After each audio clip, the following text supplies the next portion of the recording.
Abangan ngayong gabi sa State of the Nation with Jessica Soho.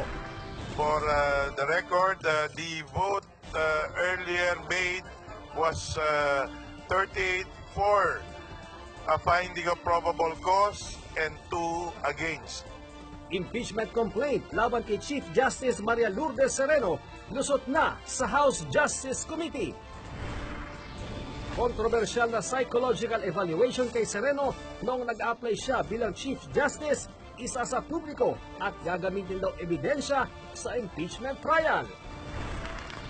Sa isang pagtitipon kasama ng ilang maestrado, Chief Justice Sereno nanindigang di siya atras sa impeachment trial. All kinds of lies, threats, harassment, and bullying have been thrown my way, but I will not yield.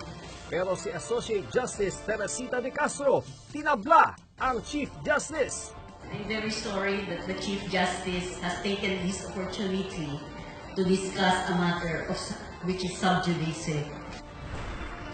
At Chief Justice Sereno, isa-isang sasagutin ang mga isyong ipinupukol sa kanya live.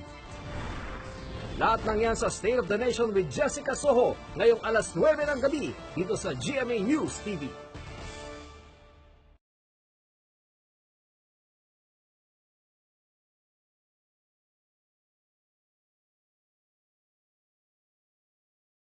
Abangan ngayong gabi sa State of the Nation with Jessica Soho.